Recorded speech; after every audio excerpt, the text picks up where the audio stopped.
Departamento de Estudios Pedagógicos, la Facultad de Filosofía y Humanidades. Quisiera saludar a algunas personas que nos acompañan. En primer lugar, saludar a nuestra decana subrogante en estos momentos, María Eugenia Horvitz. También quisiera saludar a Alejandro Ramírez, director académico de nuestra facultad, a Margarita Iglesias, que es nuestra encargada de Relaciones Internacionales. También saludar de manera especial al profesor Eugenio Vivaldi, que es un académico destacado de la Facultad de Medicina, vicedecano durante muchos años, y actualmente es uno de los candidatos a rector en este importante proceso en que está hoy día la Universidad de Chile y que se va a dirimir el próximo 8 de mayo en la elección de rector. También, bueno, quisiera saludar a todos los académicos del DEP, saludar también a los funcionarios que han trabajado bastante en la actividad de hoy, y saludar, bueno, de manera especial a los estudiantes, que sobre todo aquellos que cumplen su primer semestre en nuestro departamento de estudios pedagógicos. Bueno, también saludar a nuestros invitados. Hemos escogido, después de dar unas cuantas vueltas, como solemos hacer en el DEP, el tema de juventud. Me parece un tema realmente relevante, saber qué está pasando con las nuevas subjetividades, las nuevas prácticas, las nuevas identidades de los jóvenes de hoy. Y para eso hemos invitado a 3 expertos. También a ellos quiero saludarlos, después van a ser presentados de manera más específica, pero presentar y saludar a Jorge Baeza, que es un experto en temas de juventud y educación, y además es rector de la Universidad Silva Enríquez. Y le agradezco de manera muy especial su presencia hoy, porque pensé que hizo un esfuerzo, porque en estos días, o creo que hoy día, eran los actos en recuerdo a un año más del fallecimiento del cardenal Silva Enríquez, importante luchador por los derechos humanos en Chile. Saludar también a Jorge Castillo, que es del Programa de Naciones Unidas, trabaja allí en temas de educación y desarrollo. Y a Óscar Aguilera, que es profesor del DEP y que se ha incorporado este año, justamente en un concurso que estuvo destinado a poder incorporar a nuestro departamento a alguien que fuera experto en temas de juventud, ¿no? Porque realmente nos interesa de manera especial relevar el tema de conocer cada vez más a ese sujeto con el cual trabajamos y que es el sujeto de nuestro trabajo de formación de profesores.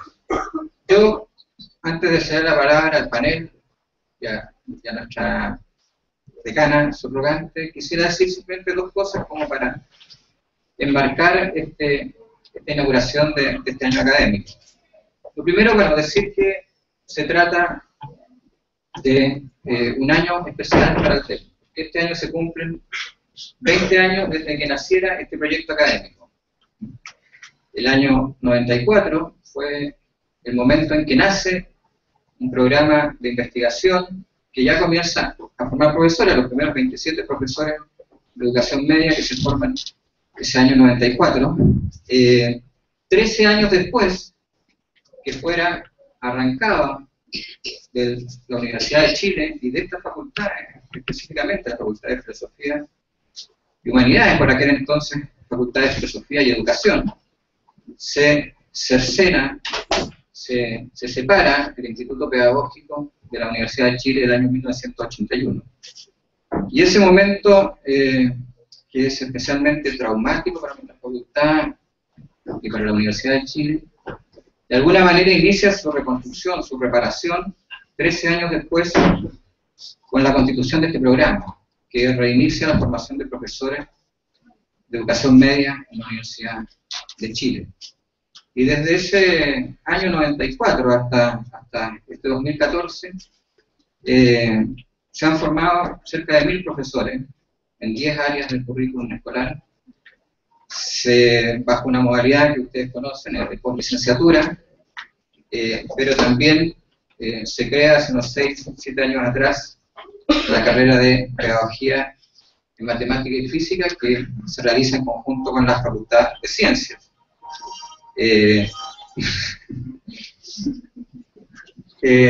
Por lo tanto, estamos en un momento, yo diría, en que tenemos la excusa perfecta, los 20 años, como para hablar de nuestro proyecto, para enriquecerlo, para mejorarlo, pero también para destacar esas señas de identidad que yo creo que han marcado este proyecto desde su fundación.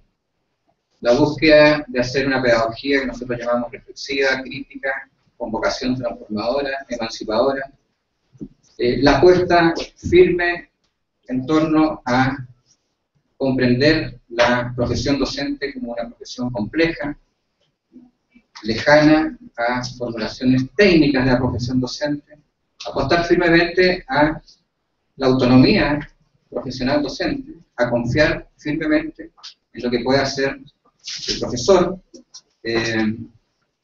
una formación de profesores que tiene una fuerte formación disciplinaria. En general son futuros profesores que van a tener 4 años de formación en una disciplina, y luego tendrán la formación didáctica, pedagógica. Un profesor que apostamos que sea también investigador e indagador de su propia experiencia, y eso requiere una formación compleja.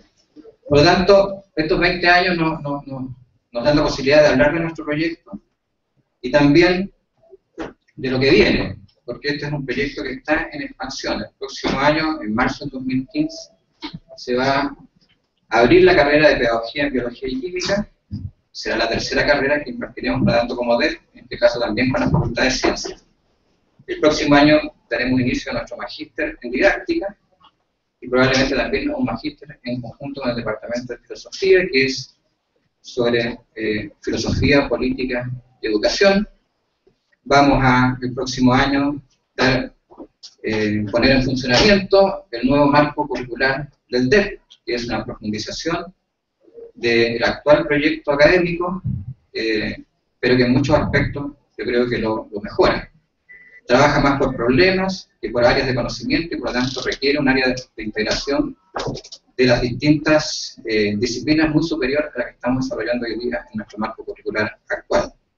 Así que son 20 años, son desafíos bien trascendentes e importantes, y quizás el desafío más relevante, con eso voy terminando, es justamente que la Universidad de Chile quiere jugar un nuevo papel, un nuevo rol, potenciar su presencia en lo que son los debates nacionales y en lo que es formar profesores. Y para eso hay hoy día un debate dentro de la Universidad de Chile, que es un debate que hoy día cruza también fuertemente la elección del futuro rector, y nosotros en ese debate hemos propuesto como sello de identidad a la formación de profesores lo que hemos construido en el Departamento de Estudios Pedagógicos. Hemos propuesto construir nuevamente un instituto pedagógico en la Universidad de Chile, adscrito a la Facultad de Filosofía y Humanidades, siguiendo lo que fue la historia de esta universidad, pero en una concepción abierta, porque entendemos la pedagogía como una disciplina interdisciplinaria, y por lo tanto requiere un diseño institucional que permita que sea también interfacultades y que permita agrupar a los distintos equipos que trabajan en educación hoy día en la universidad. Esa ha sido nuestra propuesta a la universidad en este debate, y esperamos francamente que sea ella la que vaya convenciendo cada vez más a todos, a la comunidad universitaria, y podamos, por lo tanto, implementar este instituto pedagógico en los próximos años. Así que bueno, los invito a formar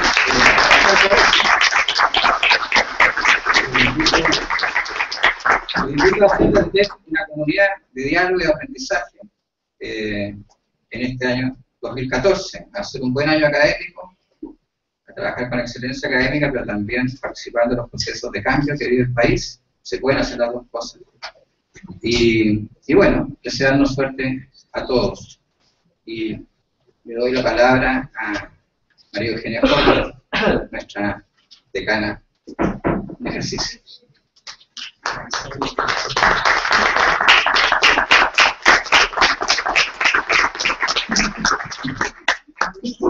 Especialmente los estudiantes que en una horita más van a ser profesores, en esta noble tarea que tenemos los profesores, que a veces no es muy reconocida. El mundo cambió en las viejas historias que uno conoce. Bueno, en cada pueblo, cada comunidad, el profesor era muy importante, lo mismo que el médico, ¿no? Pero los profesores, sobre todo, eran los que se hacían cargo de todo. Hoy día, y eso es parte de la obra de la dictadura, se trató justamente de corroer las capacidades, la dignidad de los profesores y su relación con la comunidad. Seguramente que ustedes lo aprendieron, que es algo de una atrocidad que no tiene nombre. En el año 81 no solo cercenaron al antiguo pedagógico de la Universidad de Chile, sino que además los profesores se transformaron en técnicos, no en profesionales. Fue el año 99, el año 90, que recién se pudo volver a considerar lo que ustedes van a hacer en pocos minutos más, una profesión universitaria. Por lo tanto, la dictadura sabía lo que hacía. Desregularizar el total del sistema de educación, que la verdad es que lo lograron por bastante tiempo, porque no quedó ningún elemento que no tocaran. Lo que acabo de decir, el desregularizar el total del sistema significó que cualquiera podía enseñar la pedagogía y que los conocimientos de los profesores no eran importantes, los conocimientos de su disciplina, digo yo, se transformó en una profesión precaria. Y ese era el objetivo. Hay un discurso bien conocido de Pinochet que decía que con las 4 operaciones y saber leer y escribir bastaba para vivir en Chile, lo demás era para quienes tuvieran otras capacidades. Entonces, eso lo quisieron cumplir y desgraciadamente, durante un tiempo largo, ¿no es cierto?, se logró. Pero hay que reconocer que las peleas que ustedes vieron cuando eran secundarios, las peleas del 2011, yo diría a que nosotros siempre estuvimos en esta facultad planteando, haciendo muchos esfuerzos, porque la verdad es que ni siquiera en la universidad nos creían en nuestro proyecto. Parecía algo muy pequeñito, y en realidad era muy pequeño. Si comparamos universidades privadas como la Andrés Bello o la Universidad de las Américas, que tenían 1.000, 2.000 estudiantes de pedagogía, no importa cómo se hiciera, pero bueno, los tenían. Entonces, todo esto ha sido un camino, y así como está el camino en los movimientos sociales, yo no voy a repetir lo que dijo recién Ernesto, porque toda nuestra comunidad en la facultad está tan orgullosa de los esfuerzos tan importantes que se han hecho. Todo lo que él planteó con estos cambios curriculares, los magísteres que se van a dar, no mencionaste nuestro proyecto de formación de profesores de básica, que también fue preparado por un equipo del DEP, los esfuerzos que han hecho los profesores del DEP para sus formaciones. Entonces, pero todo esto la facultad lo quiere en su conjunto. Y la verdad es que al final de los finales no ganaron los malos. Esta es una película que termina bien, pero pudieron ganar. Hoy día el problema de la educación está en el centro de la vida ciudadana del país, y eso es por la obra de quienes dijeron no, y tenemos que agradecerse. Y todo lo que nosotros podamos hacer y lo que pueda hacer cada uno de ustedes para cambiar las comunidades escolares, porque sin las comunidades escolares, sin preocuparse del aula, sin ser críticos, sin dudar frente a los estudiantes que ustedes tendrán. Yo estoy segura que ustedes que están muy bien formados van a saber que hay veces que uno debe dudar y decir no lo sé, mañana le respondo, ¿no? Crear las connivencias, yo estoy segura que lo van a hacer y vamos a estar al sol de estos cambios que se están haciendo en el país, y algunos se están haciendo, y esperamos que vengan muchos otros, en los cuales creo que el gran esfuerzo que se ha hecho aquí en el IPEP efectivamente va a tener las mejores repercusiones. Así que yo los felicito a todos los que van a recibir su diploma prontamente, dentro de algunas semanas, algunos que les queda, que vienen del año pasado, a los que están comenzando con nosotros, a todos, bueno, un gran abrazo y digamos que entre todos debemos poder.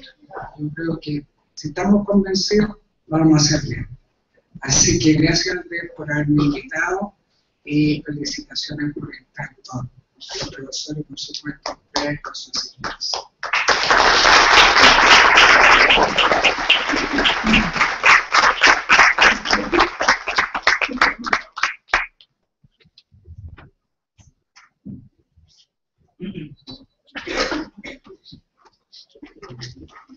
Bueno, mi nombre es Óscar Aguilera. Voy a tener una doble tarea en este panel. La primera, ¿se escucha, no? La primera va a ser la de presentar y tratar de autoorganizarlo, ¿no? Para reflexionar en conjunto sobre la temática que nos convoca hoy día. Y dentro de esa tarea de autoorganización también voy a apuntar un par de ideas, o al menos voy a proponer una hipótesis para la discusión que me parece relevante y que creo que va a aparecer y va a estar referida a partir de la información y de las reflexiones que propongan nuestros profesores invitados. Voy a sugerir que partamos, simplemente porque aparece primero de izquierda a derecha en el afiche, porque Baeza, que señalaba nuestro director del departamento, es un destacado investigador en temas de sociología de la educación, sociología de la juventud. Yo recomiendo siempre en los cursos que tocan estas temáticas y que me ha tocado desarrollar, que lean y revisen un texto que escribió Jorge Baeza hace algún rato, pero que sigue teniendo vigencia, que se llama El oficio de ser alumno. ¿Sí? Porque precisamente mucha de su reflexión tiene que ver con esos aprendizajes. Y entre otras cosas aprendemos a ser estudiantes también. En la actualidad, además de ser el rector de la universidad, o a pesar de ser el rector de la universidad, por toda la carga administrativa que eso demanda, Jorge Baeza sigue siendo un investigador y está desarrollando, y viene desarrollando junto a un equipo de académicos, una investigación ya de largo plazo sobre el tema de transformaciones valóricas en la juventud chilena. Entonces, sin ningún preámbulo, Jorge, muchas gracias por haber aceptado la invitación.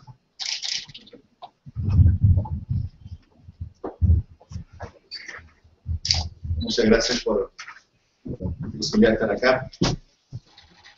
Cuando pensaba en mi invitación, hay tres cosas que se me venían a la cabeza de agradecer. La primera que quiero agradecer es la posibilidad de volver a mi casa de estudios. En el 81 salió de educación de acá, pero en el 80 salimos los estudiantes de sociología de acá. No salimos de la universidad, pero salimos físicamente de la escuela de sociología que estaba en el campus Macul, nos llevaban al centro de la ciudad, que nos quedamos la manzana que estábamos pidiendo el cajón, me acuerdo. Nos cargaron en el centro de la ciudad y después nos llevaron a la Reina. Entonces, fuimos paseando por Santiago durante una hora. Eso es la primera cosa que lo cual quiero agradecer. Lo segundo es la posibilidad de agradecer también, de encontrarme nuevamente con Jorge y con Óscar. Una de las cosas interesantes de ser investigador en Chile es que somos pocos, porque nosotros trabajamos en investigación. Y la gente que trabajamos en investigación en el campo de la juventud nos conocemos mucho. Y somos incluso, lo podrán ver, de generaciones distintas. Pero hay una cercanía muy grande entre nosotros. Tan así de que en el último concurso de anillos en ciencias sociales para no pelear entre ninguno de nosotros, hicimos entre todos un solo gran proyecto, y lo ganamos.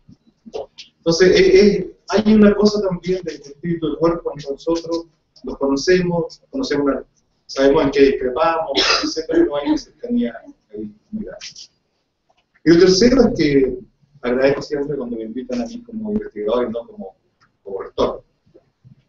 Lo decía Oscar, yo vengo trabajando en un equipo con apoyo Fondesit, en el cual estamos mirando cambios culturales que se han producido en Chile, y cómo esos cambios culturales se han producido a nivel valórico, y cómo esos cambios culturales se han producido en jóvenes. Y los últimos fondos en que hemos estado trabajando, me refiero a los tres últimos, trabajamos uno sobre hitos en la vida de un joven donde él toma decisiones. Y cuando uno miraba esos hitos, lo que se encontraba normalmente es que cuando colocaba en juego valores, hay un valor que empieza a aparecer como un elemento central. Un componente básico en todos ellos, que es el tema de la confianza y o desconfianza. Empieza a aparecer como un elemento básico. Profundizamos sobre ello en un segundo Fondesit, y sobre ello voy a hablar en gran medida, y después estamos trabajando hoy en un tercero, que nuevamente tiene la base el tema de la confianza, desconfianza, pero que tiene que ver con los climas al interior de un establecimiento educacional, y estamos profundizando en aquellos colegios que son municipales, que tienen muy alto nivel de logro, y queremos saber cuál es el clima que tienen asociado al interior. Y nuevamente, lo que vamos realizando el trabajo, nuevamente aparece el tema de la confianza. Entonces, yo lo que voy a intentar hacer de presentación muy breve, un tiempo bien acotado, la idea más que nada, dejar el tema para la conversación, es colocar el valor de la conversación, del diálogo, sobre qué está pasando con la confianza en nuestro país y en los jóvenes, y cómo eso genera cierto desafío al mundo educacional y a la escuela. Eso es lo que voy a intentar hacer ahora.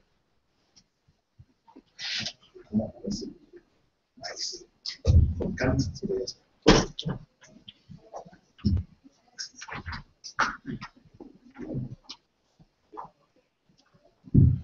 Yo creo que el tema de la confianza, todos lo sabemos, es un tema sumamente antiguo y muy presente siempre en las ciencias sociales.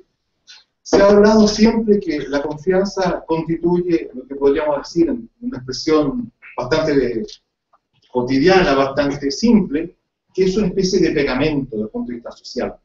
Si una sociedad no tiene confianza en su interior, no tiene cohesión social, es una sociedad que empieza a tener dificultades también luego en la producción de una democracia en el interior de ella.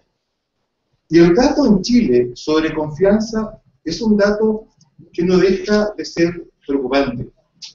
La confianza en Chile, y principalmente la confianza que se mide frente al otro desconocido, es decir, usted confía en algo que por primera vez lo ve, es una confianza bajísima. Históricamente en Chile, en los estudios que se hacen sobre seguimiento en este tipo de campo, lo que demuestra que en Chile los niveles de confianza se ubican alrededor siempre de un 20%, y nunca más allá que eso. Es decir, hay un 80% de población que dice que no confía en el otro.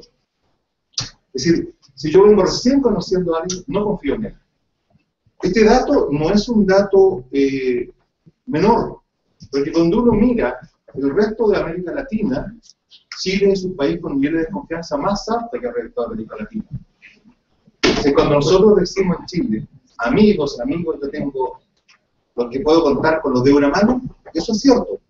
La estadística en Chile habla de que amigos no son más de 4 o 5. Hay países como Brasil, amigos son del orden de 12. Entonces, somos un país con un alto nivel de confianza del otro, principalmente cuando ese otro es un otro que yo no conozco. Cuando uno mira los datos de la Encuesta Nacional de Juventud, los datos son clarísimos, la confianza tiende a limitarse prácticamente a la familia. Yo confío en él, 81,5%. Si yo quiero avanzar más y quiero mirar los niveles de confianza con respecto a las instituciones, La verdad es que la confianza en los instituciones es bajísima también. Es decir, es interesante que los centros de formación siguen siendo, para los jóvenes, un elemento básico en el cual se puede algo confiar. En una pregunta de número de 1 a 10, solo califican de 8 a 10 el 38,8% de la universidad, un 31% del foro liceo, lo cual ahí hay un dato interesante que hace también que los profesores puedan tener un punto de encuentro bastante grande con el mundo de los estudiantes. Pero cuando uno empieza a mirar el resto de las instituciones sociales, y principalmente aquellas instituciones que le dan vida, se supone que tienen que darle vida a la democracia en el país, son bajas. Entonces, ese dato es el dato que tenemos de entrada. Si yo tengo que resumir 3 años de Fondes, ojalá que Fondes no escuche esto, porque dice cualquier financiero de 3 años para trabajar en esto, llegamos a estas dos respuestas, a estas dos preguntas fundamentales. ¿En quién confío? Solo en mi familia. ¿En qué instituciones confía? En ninguna. Nosotros le preguntábamos, tratábamos de insistirle, pero ¿confiarás en la Teletón? No. En un bombero, algo. No, en general, los niveles de confianza es solo mi familia, y en qué institución, en ninguna. No voy a tener tiempo para desarrollar largamente, principalmente la primera pregunta, ¿en qué confío solo en mi familia? Acabamos de terminar un estudio también bastante largo, 3 años trabajando sobre familia, y el concepto de familia en un joven no tiene nada que ver con el concepto de familia que tiene el mundo adulto. Entonces, cuando él dice confío en mi familia, no cometamos el error de pensar en la familia tradicional, casada, con 2 hijos, no, es otro concepto de familia y por lo tanto también habría que trabajarlo constantemente. Si algún día tenemos tiempo, tenemos la posibilidad, podríamos trabajar sobre ello. Tiene un dato muy interesante cómo ha ido cambiando. No voy a tampoco concentrarme así largamente sobre la parte teórica que uno podría trabajar sobre familia, perdón, sobre confianza, pero hay 3 formas de entrar al tema de la confianza desde el punto de vista teórico. Una que es la lógica más tradicional de Robert Putnam, es la línea de capital social, por lo tanto es un capital que tiene la gran virtud de que mientras yo lo voy usando, va creciendo. Pero hay otra perspectiva, que es la perspectiva más de Russell Harding, que es la perspectiva en la cual es un carácter mucho más racional, la confianza es un prerequisito para la acción colectiva.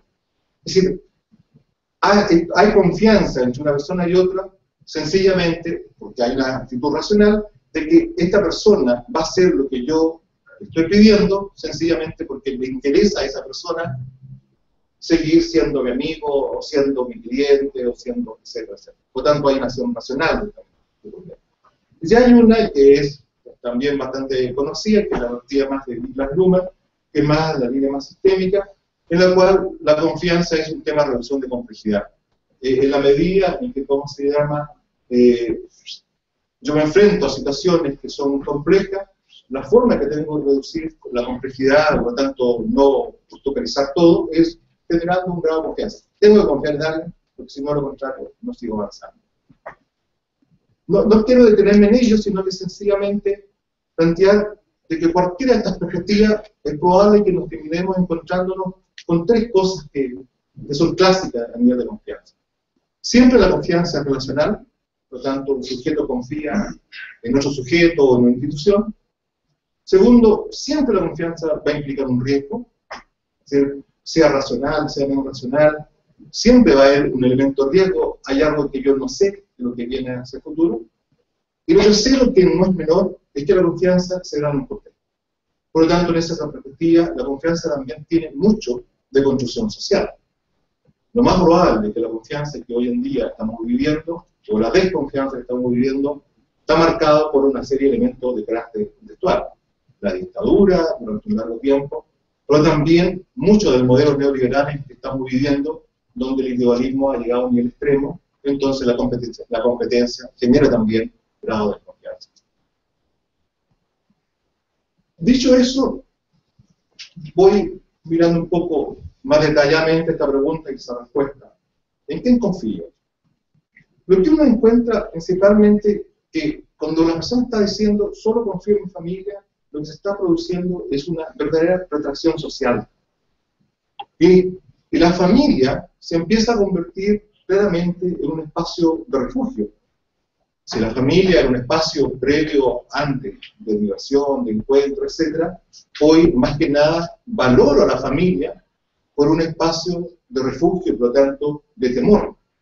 No solo temor a que me roben, que me asalten, sino que también temor frente a un mundo que es un mundo de características mucho más inciertas que el mundo de antes. Recuerden que antes una persona entraba a trabajar en una empresa y lo más probable es que después de 30 y tantos años, con un reloj puesto en el brazo, se iba feliz y contento porque jubilaba dentro. Hoy en día, a los 5 años, una persona está buscando otro trabajo, a los 3, a los 2 meses incluso. Entonces, los niveles de incertidumbre no son tampoco los niveles de incertidumbre de antes. Por lo tanto, la familia se convierte en un refugio interesante.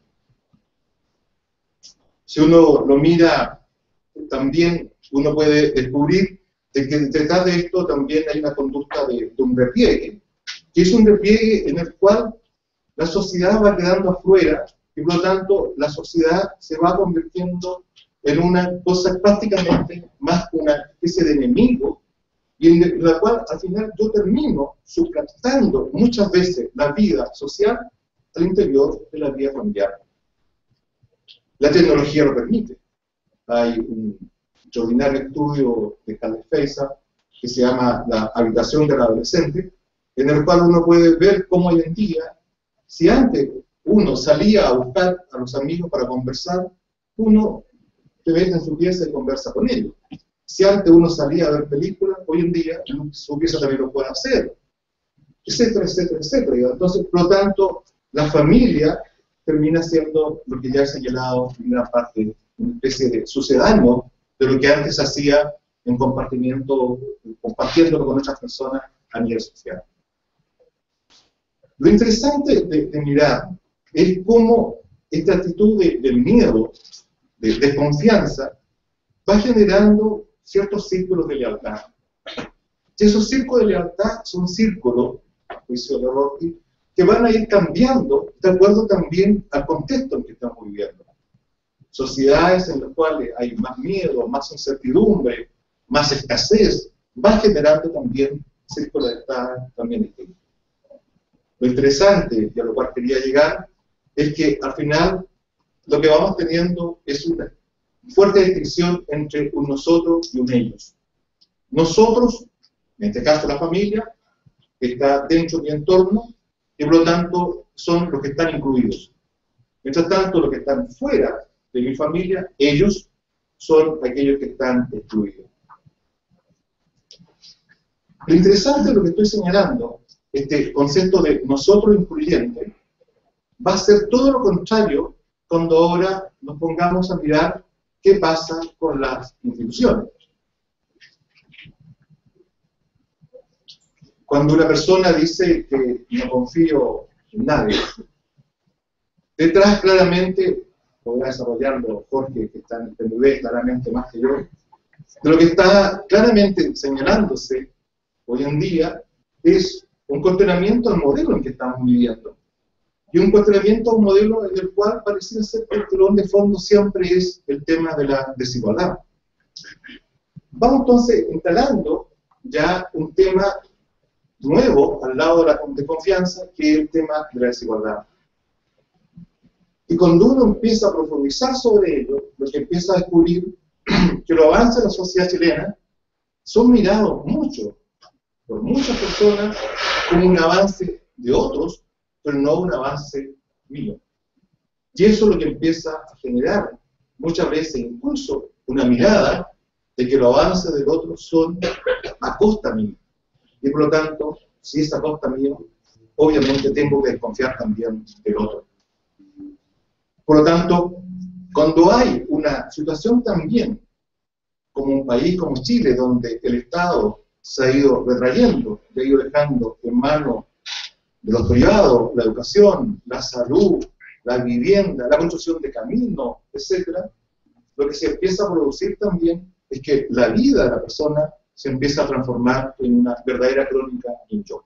Soy yo el que tengo que construirme todo. Soy yo el que tengo que buscar lo que antes me entregaba el Estado. Por lo tanto, lo que empieza a producirse es lo que un autor solamente conocido por todos, Jesús Martín Barbero, señala que lo que pareciera ser que estamos viviendo es un cambio de un paradigma que estaba en una sociedad de carácter integral, en la línea de la integración, a una sociedad de un carácter mucho más dual. Si antes la sociedad lo que buscaba era integrar a los sujetos adentro, incluso como dice Martín Barbero, para explotarlo, para sacarle todo el jugo que podía, hoy en día ni siquiera eso es parte del quehacer de la sociedad, sino que es un tipo de sociedad mucho más dual, donde los incluidos y los excluidos conviven y conviven como parte natural de la sociedad en la cual estamos viviendo. Dicho en términos clásicos, quizás más marxistas, el concepto de ejército industrial de reserva. Es decir, el tipo de sociedad en la cual estamos viviendo es un tipo de sociedad que necesita tener una gran cantidad, o un porcentaje al menos, de cesantes para poder hacer fluctuaciones del precio de la mano de obra. Si lo quiera todo trabajando, se hace una dificultad. Por lo tanto, es un tipo de sociedad que está en la base de ella tener un sistema de excluido y excluido. Por lo tanto, llegamos a lo que quería presentar, digamos, es cómo aquí se revierte la situación. Y ahora ya no es un nosotros incluyente, sino un nosotros excluyente. Donde ellos, otros, donde yo no estoy, son los que logran beneficios, son los que están incluidos, mientras tanto que nosotros, mi grupo en el cual yo pertenezco, no logramos beneficios y somos sujetos absolutamente.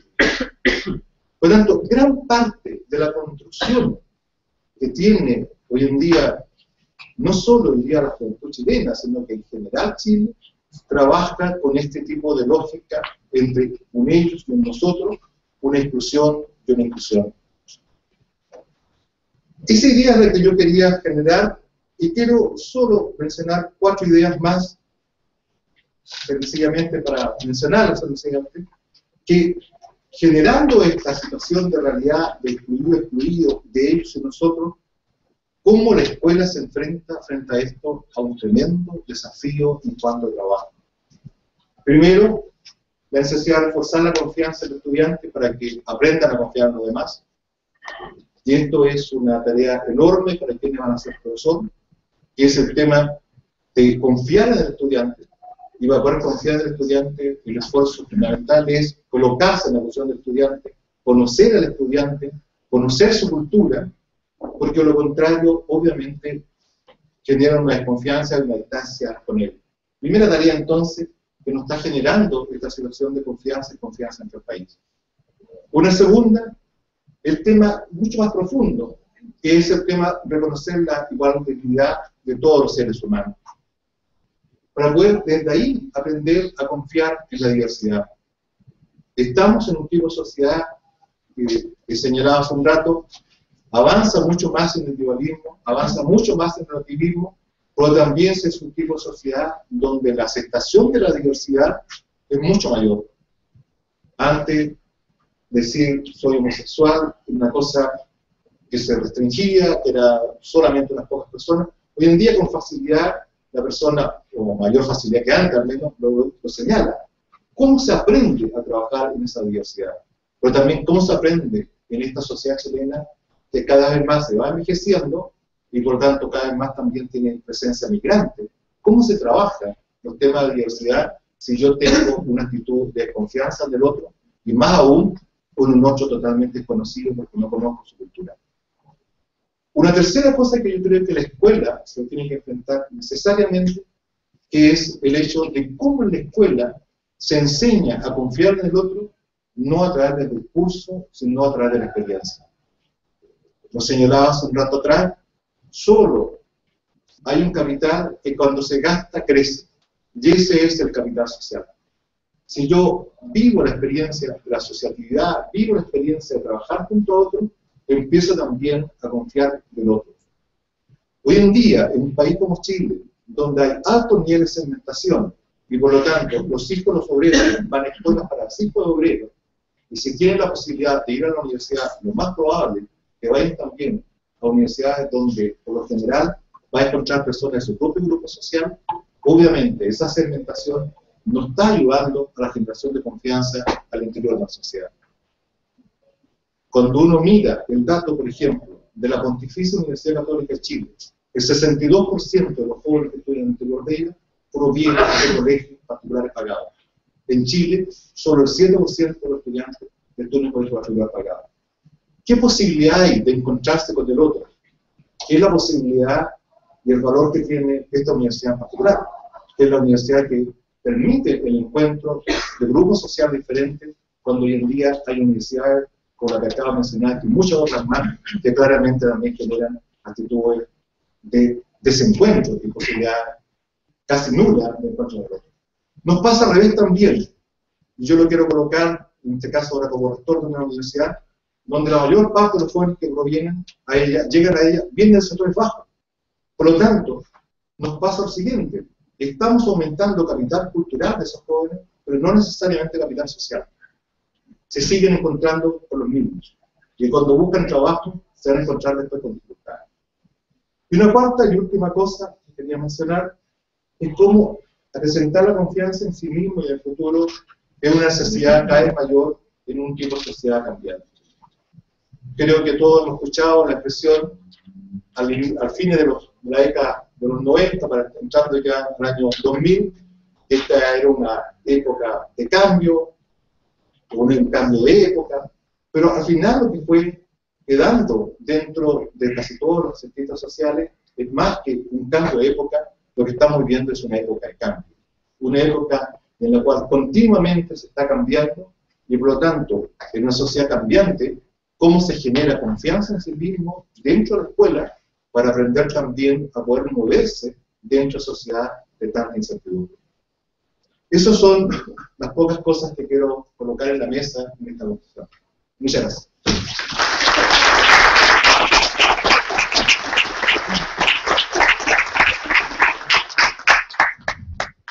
Muchas gracias, Jorge Baeza. Ahora voy a presentar a Jorge Castillo. Jorge Castillo es sociólogo también. Trabajó durante mucho tiempo en el Ministerio de Educación. Es académico también. Ha sido académico en varias universidades. En la actualidad es coordinador del programa de Educación y Desarrollo Humano del Programa de Naciones Unidas para el Desarrollo. Y en ese contexto ha participado en varias investigaciones. Solo me refiero a la última que está publicada, que es un estudio comparado sobre tendencias en la educación a partir de la pregunta por la juventud. Jóvenes y educación, tendencias, un estudio comparado entre Chile y España, en el que estuvo la tarea de coordinar. Muchas gracias por venir. Buenas tardes, ¿me escuchan? Buenas tardes. Primero también agradecer la invitación, siempre un honor estar en la inauguración del año académico, sobre todo en el contexto de formación de profesores, en un caso específico. Concretamente yo he trabajado en temas de educación y juventud, también me he tocado en la universidad que Jorge Baeza como rector, también trabajé mucho tiempo en temas similares, también ayudando a formar a docentes en la Universidad de San Enrique.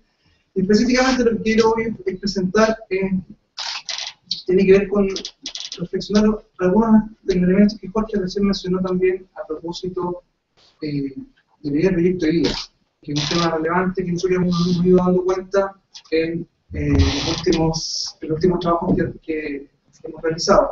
Específicamente las fuentes que voy a citar para esta exposición tienen que ver con dos trabajos que son de los últimos 2 años, en los cuales yo he podido trabajar. Uno es el último Informe de Desarrollo Humano 2012, Bienestar Subjetivo, el desafío de repensar el desarrollo. Y específicamente en ese informe hubo un estudio que se hizo sobre específicamente el ámbito educativo y el ámbito de la juventud y educación, que está próximo a ser publicado dentro de la serie de desarrollo humano que saca el PNUD. Y efectivamente también voy a usar como fuente lo que mencionó recién Oscar, que es un estudio comparativo que realizamos con España justamente en temáticas vinculadas con juventud, cultura y educación. Pero el marco principal lo voy a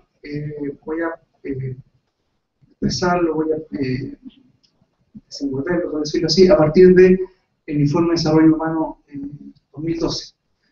Específicamente, bueno, el Informe de Desarrollo Humano 2012 que nosotros realizamos tenía como principal pregunta era qué tanto bienestar subjetivo, qué tan feliz, entre comillas, eran los chilenos, y efectivamente lo que el informe hace es identificar que el bienestar subjetivo no se trabaja directamente, no se puede afectar directamente la felicidad de las personas, pero sí efectivamente lo que pueden hacer los estados, las políticas públicas, es identificar en la promoción de algunas capacidades que de alguna forma, tanto en la literatura internacional, como también algunos grupos de discusión que hicimos con distintas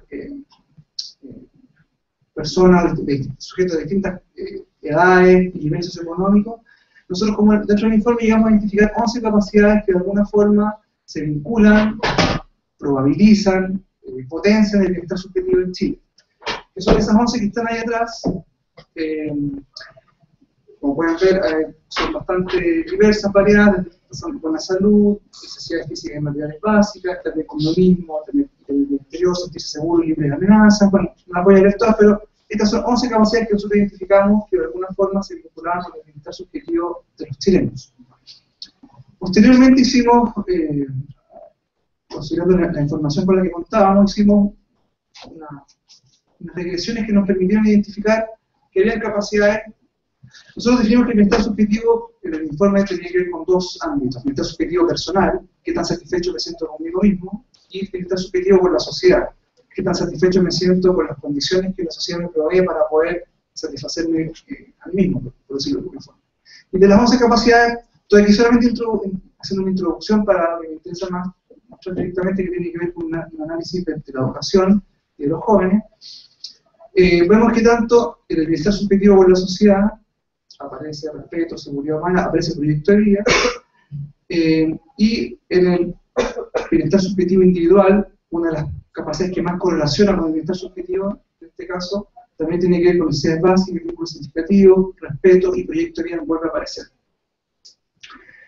Entonces, lo que nosotros hicimos específicamente, como estudio específico en la educación, lo que tratamos de hacer es identificar, tratar de rastrear dentro de la oferta educativa y dentro de la percepción que tienen algunos actores educativos, cuál es el nivel de presencia que tenían estas capacidades en la educación. ¿De qué punto a los jóvenes, a los niños, se les está formando de alguna forma en potenciar esas capacidades? Entonces, el primer elemento que hicimos como de investigativo fue entrevistar expertos. Digamos, expertos en el ámbito de la educación, de las políticas educativas, expertos también en temas del currículum principalmente. Y de estas 11 capacidades, en el fondo, unas preguntas que me interesaba plantear era, primero, saber si el bienestar subjetivo y percibir que era algo que, como un propósito, plantearse, formar y potenciar el bienestar subjetivo, si que efectivamente era un propósito explícito de la educación. Ellos necesitan que principalmente en esos términos no es tan explícito, el currículum tampoco lo hace tan explícito, pero que sí de las 11 capacidades, si bien todas de alguna forma se relacionaban con el rol educativo, en una perspectiva de entender la educación de una perspectiva más integral, de esas 11 habían 4 que de alguna forma resonaban mucho más fuertemente con la misión que tradicionalmente uno le asigna a la educación. En primer lugar, todos los expertos estaban de acuerdo que poder conocer y comprender el mundo en que se vive era una de las capacidades más relevantes, o que efectivamente uno podría cobrárselo, por decirlo así, a la educación. Y en un segundo plano, mencionaban, y principalmente había consenso en estas otras 3: poder participar e influir en la sociedad en que uno vive, ser reconocido y respetado en dignidad y derechos, y tener y desarrollar el proyecto de vida. Me parece porque una de las 4 conclusiones que plantea Jorge en su presentación de alguna forma aluden a estas capacidades que nosotros identificamos y que los expertos nos identificamos como relevantes en el estudio que hicimos. ¿Qué fue lo que hicimos también? Esta fue, estoy asumiendo un poco lo que los expertos nos dijeron. También fuimos a observar, y a través de encuestas que aplicamos a estudiantes de séptimo, básico, cuarto medio, y Aquí, perdón, menciono, está escrito más o menos cuál es, cómo nosotros concebíamos estas 4 capacidades desde la perspectiva del informe. En el fondo, ahí aparece una descripción un poco más detallada de cómo nosotros estábamos entendiendo cada una de estas capacidades, y en el fondo cuando a los expertos les preguntábamos, en el fondo ellos tenían de alguna forma claridad de qué es lo que estábamos entendiendo por esas 11 capacidades. Pero como digo, estas son las 4, no voy a leer lo que está ahí, pero para que ustedes tengan una idea, estas eran las 4 más relevantes que los expertos identificaron. Entonces lo que hicimos fue ahora después identificar con los alumnos, con los estudiantes del séptimo o cuarto medio, de estas, mencionando, por ejemplo, esta primera lámina que les presento es donde ellos, según los estudiantes, aprendían o formaban más estas capacidades. Como ustedes ponen, la barra roja da cuenta de la familia, la azul la escuela y la verde los amigos. Efectivamente uno puede ver que en general la gran mayoría de las capacidades es la familia la que se percibe como la principal agencia, por decirlo así, que ayuda a formar esa capacidad. En algunos casos, por ejemplo, en experimentar placer y emociones, aparecen más los amigos, lo que puede ser menos obvio, porque tiene que ver con un tema más relacional, más informal. En algunos casos, como poder participar e influir en la sociedad, aparecen los amigos, pero también aparece la escuela. Aparece la escuela, tiene un rol ahí que cumplir, y los estudiantes así lo perciben. Y se lo identifica en general, mirando solamente las barras azules, una de las capacidades que más los estudiantes identifican como que se forma de alguna forma en la escuela tiene que ver con tener y desarrollar el proyecto de vida, ser reconocido también y esperado en dignidad y derecho. Entonces, solamente para mencionar que la familia aparece como un lugar relevante y la escuela o la educación formal aparece también, pero claramente es la familia la que aparece formando, incluso en aquella que uno puede decir comprender el mundo en que se vive, aparece más la familia que la escuela. Igual puede ser puede generar a reflexionar ese dato que nos encontramos. Después lo que hicimos fue preguntar también a los estudiantes, y aquí menciono nuevamente, aquí tengo identificadas las cuatro capacidades más propiamente escolares, por decir así. La barra azul da cuenta del porcentaje de estudiantes que señala que la escuela debe enseñar esa capacidad, y la roja, el porcentaje que señala que la escuela enseña efectivamente esa capacidad. Aquí vemos que efectivamente si uno mira cuál es la capacidad que más debe enseñar la escuela, aparece tener y desarrollar un proyecto de vida. 92% de los señala que esa es una capacidad que propiamente que la escuela debe enseñar. Y en general, el ser reconocido, respetado, dignidad y derecho también tiene una alta valoración por parte de los estudiantes. Y también quisiera detenerme en otro elemento, que es comprender el mundo en que se vive. Porque uno que también puede identificar brechas. O sea, por una parte uno aparece el deber ser y lo que efectivamente sucede, y una de las brechas interesantes que aparece es comprender el mundo en que se vive como una que es valorada y que debe enseñarse, pero que efectivamente los estudiantes perciben que al parecer la escuela no enseña tan bien esa capacidad. Un segundo análisis que hicimos, primero expertos, los estudiantes, fue, y aquí tuvimos el apoyo de una Jackie Kisling, que nos ayudó en la tercera fuente de este análisis, que fue, miremos el currículum. Miremos a agosto del año 2011, qué nivel de presencia tenían estas 11 capacidades en la formación general, desde primero básico a cuarto medio, en la formación general, con agosto del año 2011, el currículum que en ese momento estaba vigente. Y lo que hicimos fue más bien objetivos fundamentales, vincularlos con elementos más específicos de cada una de estas capacidades. Como digo, la capacidad tiene un título, pero está desglosada en distintos elementos. Entonces, efectivamente, lo que hizo el análisis nos arrojó, y aparte lo vimos para cada nivel, o sea, desde primero básico hasta cuarto medio, lo que nos permitía ir viendo, por ejemplo, si es que esa capacidad era explícita en un subsector de aprendizaje y en todos los niveles. Entonces, cuando había una presencia sistemática de que efectivamente ese subsector, esa capacidad era desarrollada en ese subsector en casi todos los niveles educativos. ¿Qué es lo que nos entregó ese análisis? Que después se llevó a una sábana que nos permitió identificar cómo jerarquizarlos.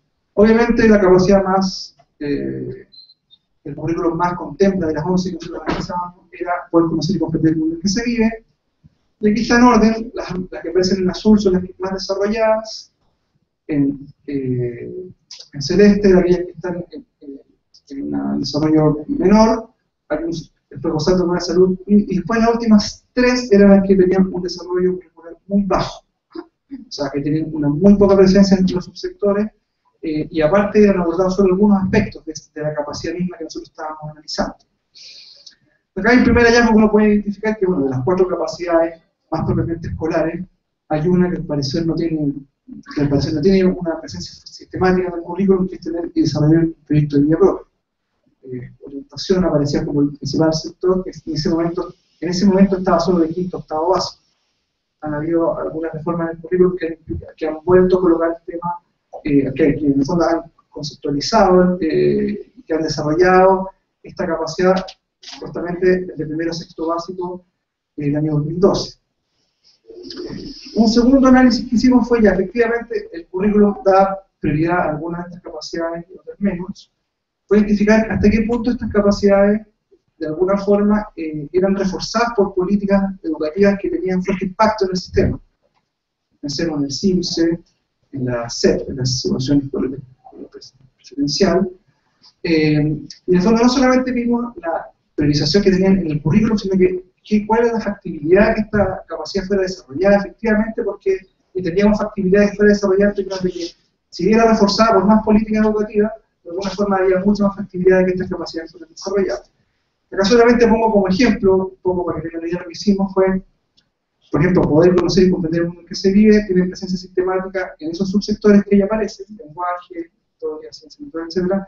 ¿Cuáles de esos sectores tienen CIMSE, o también el CIMSE mide esos sectores, si que tienen textos escolares o no, si que tienen subvención, si son parte de las orientaciones de la subvención escolar preferencial, y las horas que el plan de estudio les destina a esos subsectores.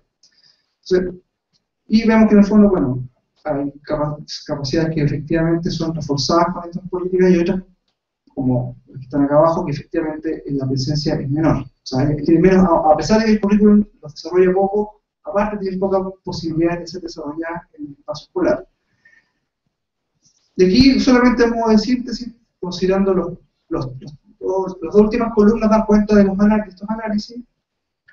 Presencia curricular jerarquizada, qué pasa con las 4 capacidades, y después con la factibilidad de implementación, las factibilidades que efectivamente tienen estas capacidades de ser implementadas, en qué nivel quedan del desarrollo, o sea, qué posibilidades tienen en el fondo de ser abordadas en el currículum, o sea, desde el currículum escolar, desde la experiencia educativa en el fondo que tienen los estudiantes.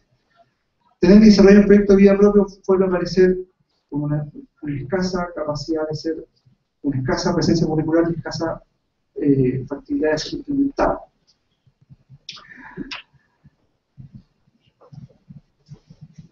Solamente mencionando este análisis, algunas reflexiones que uno puede identificar. Claramente, si uno no considera las 11 capacidades, pero considera por lo menos estas 4, hay una frágil formación integral. Hay un claro desbalance entre las capacidades más propiamente escolares, su importancia y sus factibilidades de entregarse. Por una parte, al parecer, desde el punto de vista de lo que dicen los estudiantes, hay una débil pertinencia del conocimiento adquirido. Esta capacidad que yo mencionaba, poder conocer y comprender el mundo en que se vive, al parecer los estudiantes perciben que la escuela tiene mucho que hacer, pero no hace mucho. A lo mejor ahí el tema tiene que ver con el tema de la pertinencia, esto del mundo real, el mundo en que se vive. A lo mejor la escuela enseña, permite conocer y comprender el mundo, pero no necesariamente el mundo en que se vive. A lo mejor ahí está la definición que los estudiantes tratan de citar al momento de generar esa brecha respecto a lo que la escuela debe enseñar y lo que efectivamente enseña.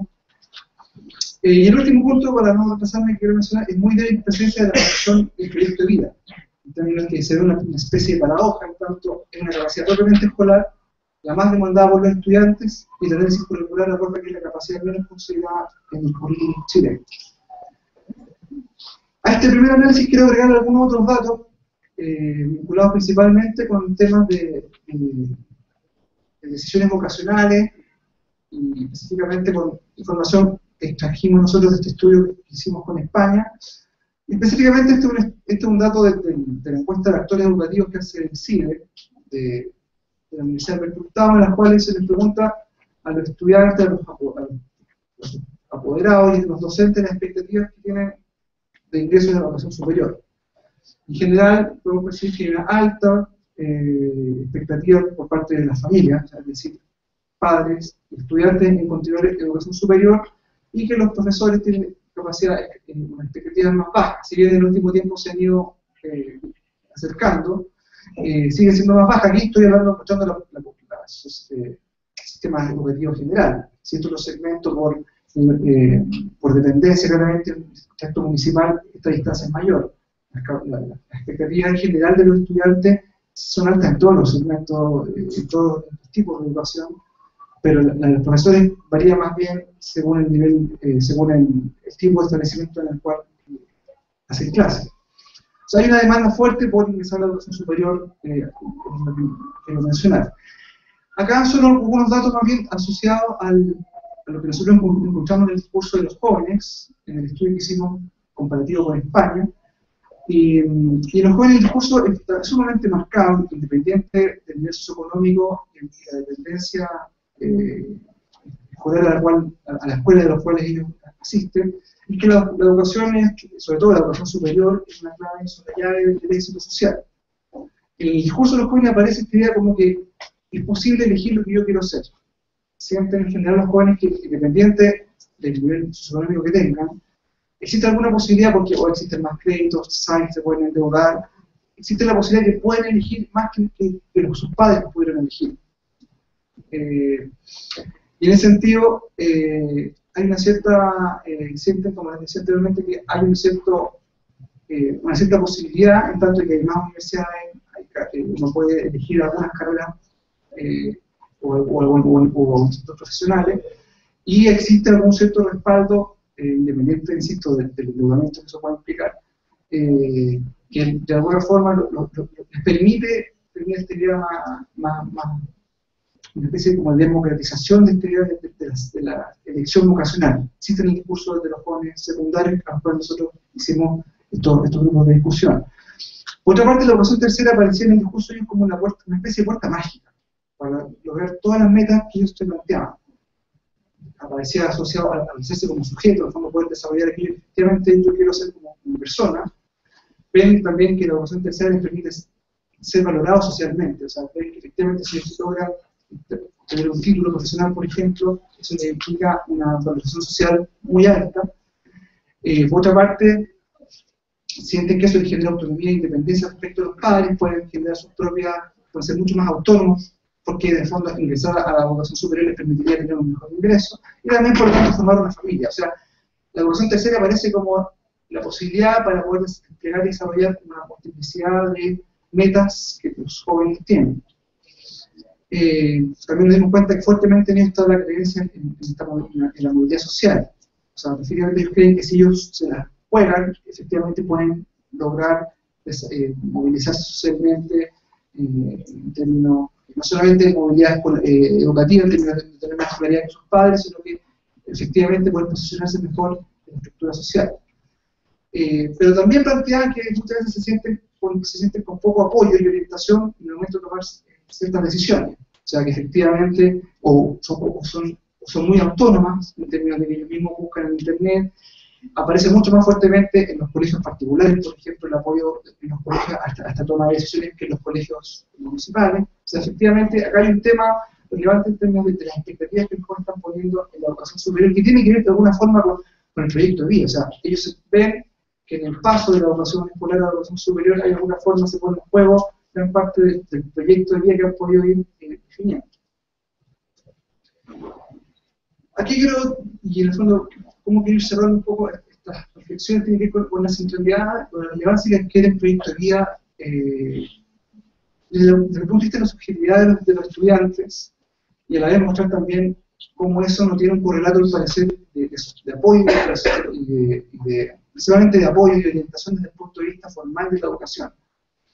O sea, en una época como la que describía Jorge recién, donde una sociedad incierta, una sociedad donde tiende más bien a la individuación de los sujetos, y los sujetos en el fondo se autoproduzcan, se autogestionen, requiere claramente que tener capacidades como negociación activa, enfrentamiento de riesgos, pensamiento estratégico, con reforzamiento de proyectos de vida. O sea, el tema del proyecto de vida adquiere mucho más fuerza en sociedades así inciertas. Por lo tanto, aparece un cierto imperativo social que hoy impone la sociedad en la cual nosotros vivimos en generar proyectos personales, proyectos de vida y saber gestionarlos de alguna forma. Y sabemos que definir e implementar proyectos biográficos o de vida requiere un trabajo consciente y estratégico. O sea, eso, si uno mira a nivel sociocultural, es un cierto imperativo que uno percibe que la sociedad hoy está instalando en los sujetos, sobre todo en los sujetos más jóvenes. Por otra parte, si uno mira la escuela, uno siempre uno hace mención, por ejemplo, a la figura clásica de la escuela. Desde el punto de vista de la sociología de la juventud, siempre se habla que la escuela, en el fondo, cuando la escuela se masifica, cuando se masifica la educación, sobre todo la educación secundaria, se masifica también la idea de juventud. Supuestamente, cuando se masifica la educación, y en el fondo más jóvenes de estratos más bajos pueden acceder a la educación formal hasta cuarto medio, de alguna forma permite que todos de alguna forma puedan vivir, todos los jóvenes puedan vivir esta moratoria social. Supuestamente la moratoria social da cuenta de esta idea de que los jóvenes pueden, es el momento en el cual los jóvenes se preparan para el futuro, adquieren las capacidades, las competencias que les permiten después desplegar cuando tengan que salir supuestamente a la sociedad y al mercado del trabajo, pero también en el momento en que no solamente adquieren esas capacidades, sino que también planifican y proyectan lo que quieren ser. O sea, eso es una función que uno debiese, como clásica, de lo que la escuela debiese ser. Por otra parte, vemos que en la escuela se habla mucho de la importancia de tener un proyecto de vida. Los jóvenes nos decían, generalmente los profesores jefes, incluso los propios orientadores nos hablan mucho, pero una especie más bien como de adoctrinamiento, con pocas capacidades de acompañar esa construcción de proyectos de vida. En ese sentido, se habla mucho, pero el currículum no da oportunidades estructuradas para desarrollar ese acompañamiento. Eso es lo que nosotros pudimos ver en el estudio que hicimos. Y aparte, no solamente el currículum no genera esas capacidades, sino que si uno mira la experiencia escolar en términos de la trayectoria escolar, la estructura escolar, la experiencia escolar da muy pocas oportunidades para tomar decisiones. O sea, en el fondo, efectivamente, se dice ya, uno opta en segundo y tercero medio por alguna especialización, pero en el fondo, antes de eso es muy poca, y sabemos que muchas veces ni siquiera es una decisión, es una trayectoria más que viene marcada desde antes. Entonces, una sociedad que demanda estas capacidades, y al parecer una escuela que inconscientemente en su diseño curricular y tampoco en su estructura, da espacio para que efectivamente los jóvenes puedan tomar decisiones y puedan ir probando y en el fondo validando estas capacidades. Vemos en el fondo que esto es relevante ya que las consecuencias de no considerar este aspecto en la educación, o sea, no me quiero meter tampoco en el tema de la orientación, o sea, sabemos que el nivel que tiene la orientación hoy en los colegios, los tiempos que después los orientadores en los colegios, o sea, efectivamente, ¿cuáles son los aspectos que nosotros prevemos que suceden al momento de no considerar este aspecto en la educación? En primer lugar, uno podría pensar que si este proyecto si estos aspectos no son abordados en la escuela, estamos formando sujetos a lo mejor menos agenciados, que tienen menos capacidad de ser protagonistas de su mismo desarrollo, y también menos satisfechos con sus vidas. O sea, cosas los datos que les mostraba anteriormente. La capacidad de diseñar y proyectar un proyecto de vida se relaciona directamente con el bienestar subjetivo de las personas. Pero aparte, también uno puede percibir que las consecuencias de no considerar esto tiene efectos también a nivel subjetivo, frustración y malestar, jóvenes que entran a estudiar algo que después se dan cuenta que no les gusta, pero con el endeudamiento que a lo mejor eso implicó. O sea, efectivamente hay secuelas subjetivas, pero también sistémicas. Mayor deserción en la educación superior, porque no ser también mayor desempleo. O sea, efectivamente, desde el punto de vista de nosotros, esto es un elemento clave que al parecer, tanto la subjetividad de los jóvenes lo plantea, y la sociedad también lo coloca como un imperativo, pero la escuela, la educación parece que está mirando poco ese aspecto. Y para terminar, solamente quisiera mencionar, como conclusión más general, al parecer el sistema educativo otorga poco espacio para la subjetividad y por ello no termina de favorecer la formación integral y el ejercicio temprano de la autonomía, condición clave para un desempeño autoeficaz y para potenciar el bienestar de las personas. Asimismo, creemos que la noción de calidad en educación debe considerar esta perspectiva de la cual me he dado cuenta anteriormente, que pone al sujeto que aprende de manera mucho más explícita en el centro de su crecer, de que efectivamente es uno de los imperativos, y sabemos que la pedagogía siempre se plantea así como un desafío. Efectivamente acá hay una subjetividad que al parecer la educación hoy no está considerando mucho, y que de alguna forma, si considerarla, implicaría colocar al sujeto que aprende mucho más claramente al centro de su quehacer. Eso, muchas gracias.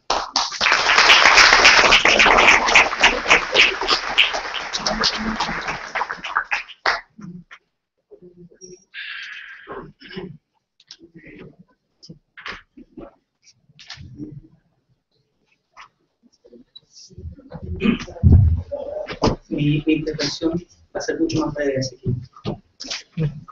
Y va a ser breve, entre otras cosas, porque mucho dato de la causa ha sido presentado previamente desde otros lugares, tanto de Cabeza como de Chile. Pero aquí, básicamente, me gustaría proponer una hipótesis, que como toda hipótesis no necesariamente tiene que ser comprobada, pero sí puede servir para reflexión a partir de los dos elementos que se puso sobre la mesa con las intervenciones previas. En primer lugar, si yo tuviera que traducir y traer agua a mi molino, es decir, a mi hipótesis, la presentación de Jorge Baeza, yo lo traduciría con la siguiente expresión. La escuela, como institución, ¿sí? O en la escuela como institución, no se confía. ¿Sí? Al menos no se confía como se debiera confiar o esperamos que debieran confiar los sujetos. Y si traigo agua a mi molino desde la presentación de Jorge Castillo, la escuela, o en la escuela no se hace lo que se debiera hacer. ¿Sí? Entonces, para articular esta hipótesis, una suerte de correspondencia estructural, voy a sugerir que la escuela no sabe lo que tiene que hacer. ¿Sí? Y en esta relación entre que no sabe, en ella no se confía y no hace, se ubica de manera central, a mi juicio, la pregunta por la autoridad pedagógica, entendida como el fundamento último de la educación en una sociedad occidental como la nuestra.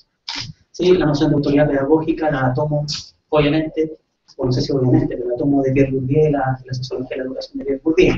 ¿Sí? El fundamento de la educación descansa en una serie de presupuestos, de consensos societales que hacen que esa tarea sea más o menos efectiva respecto a qué enseñar, cómo enseñar y quiénes son los que enseñan. Yo sostengo, como hipótesis para la discusión, que el año 2006, el mencionado año 2006, constituye un punto de inflexión precisamente respecto a la autoridad pedagógica. Desde esa fecha en adelante, y a partir de diversas investigaciones que he desarrollado, tomando como puerta de entrada la acción colectiva juvenil, el discurso mayoritario que me encuentro en el mundo adulto es precisamente que estos cabros ya no respetan nada. ¿Sí? Discurso que obviamente se ve mucho más enfatizado cuando uno discute con profesores y profesoras en sus colegios. Es decir, hay un problema práctico, empírico con la autoridad. ¿Sí? El 2006, entre otras cosas, o fundamentalmente el 2006, antes que un cambio estructural, lo que hace, desde mi punto de vista, es modificar el modo de vinculación y el modo de relación que se había constituido o que se había venido constituyendo en la escuela. Desde ese punto de vista me parece fundamental volver sobre todo lo que ha ocurrido a partir de esa época, fundamentalmente en términos de las relaciones sociales que en el espacio escolar coexisten, se producen, tomando como puerta de entrada la pregunta por la autoridad, la vigencia de la autoridad pedagógica que fundamenta la acción educativa. ¿Sí? Un supuesto de partida, que es que la escuela, al menos en Occidente, organiza básicamente el proceso de transmisión cultural. ¿Sí? Tomo la idea de un sociólogo de la cultura como Mario Margulis cuando señala que en el fondo la escuela lo que tiene que hacer, y esto también está en Pierre Bourdieu, en los herederos, la escuela lo que tiene que hacer es transmitir el capital acumulado. ¿Sí?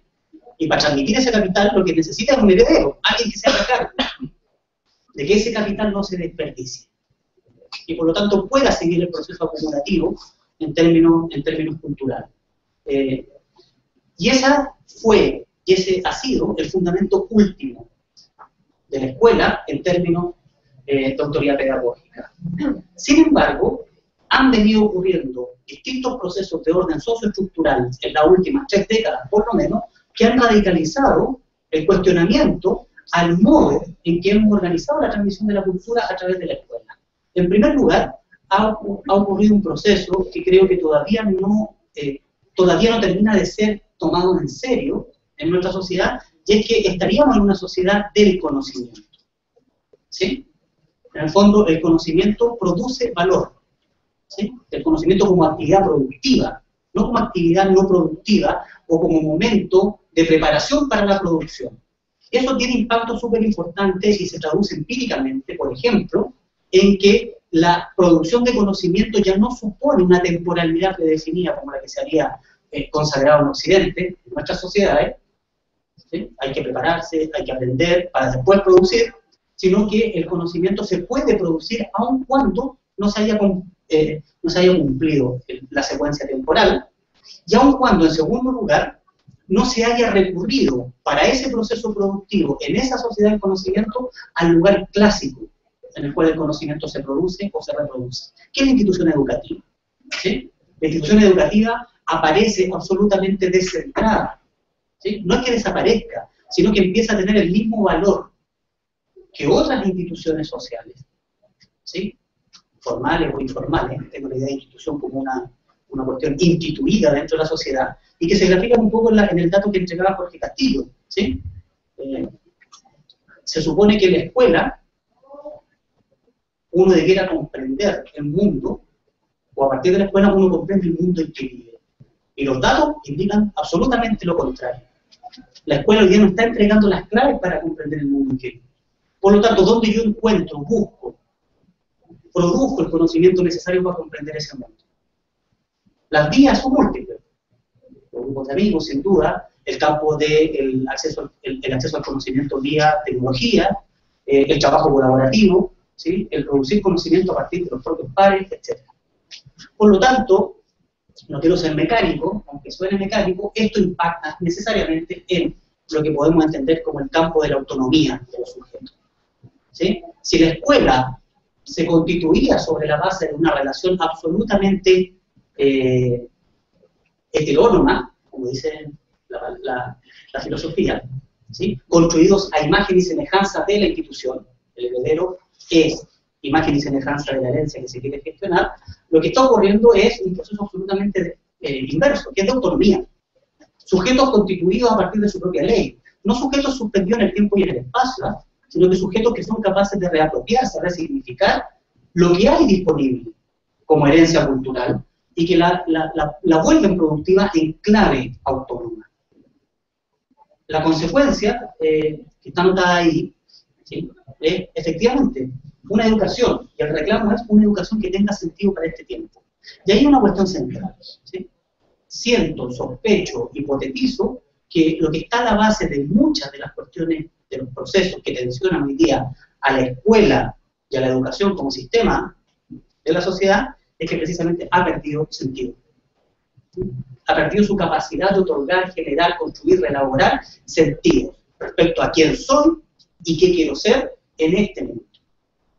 Por lo tanto,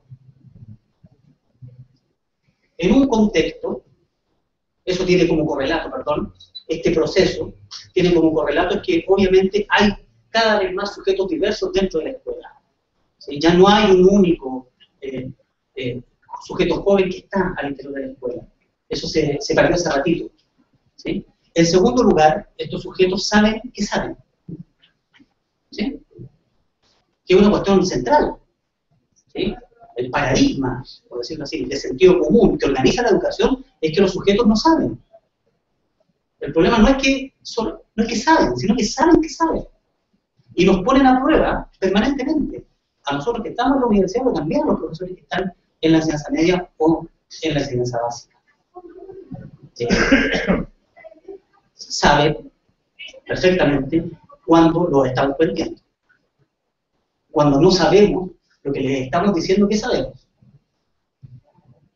Eso ha generado y genera una serie de procesos y conecta básicamente con una hipótesis muy antigua, que no tiene nada de nueva, pero creo que hay que prestarle más atención, y que fue anunciada hace ya más de casi 40 años por la antropóloga norteamericana Margaret Mead en un texto clásico que se llama Cultura y Compromiso, el mensaje a las nuevas generaciones.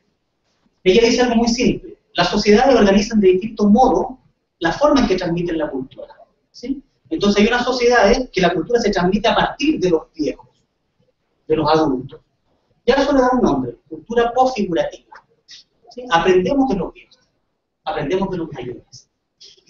Hay sociedades, dice Margaret Mead, en que los sujetos aprenden de sus contemporáneos. ¿Sí? Son culturas cofigurativas. La enseñanza viene por vía de los compañeros, compañeras, de los amigos, de los amigos. Pero, dice, y es que en la cultura generacional que anuncia Margaret Mead a mediados de los años 60, estamos asistiendo al nacimiento de una cultura o de un modo de organización de transmisión de la cultura que es absolutamente prefigurativa. ¿Sí? Para esa sociedad, esos jóvenes no ven y no encuentran sentido en lo que sus mayores les están enseñando, lo que sus mayores les están transmitiendo. Que el capital que están heredando, podríamos decir, no lo quieren. ¿Sí? Se desheredan, no solamente los desheredan, sino que autónomamente comienzan a desheredarse, no se quieren hacer cargo de ese capital. Y yo creo que eso es lo que, como proceso, se ha radicalizado en el último tiempo. ¿Sí? Los mayores cada vez constituimos menos autoridad, lugar, fuente del proceso de transmisión cultural. No hemos desaparecido, pero estamos en declive. ¿Sí? Por lo tanto, la consecuencia que uno evidencia, que aparece acá en los datos, tiene que ver básicamente con el reconocimiento. ¿Sí? Es decir, ser considerados a partir de sus condiciones, de sus atributos, de su subjetividad, que es algo que precisamente la escuela no estaría haciendo y no sabe aparentemente cómo hacer. ¿Sí? Por lo tanto, la hipótesis propone básicamente que lo que está en cuestión es, en primer lugar, ¿quién enseña? ¿Sí?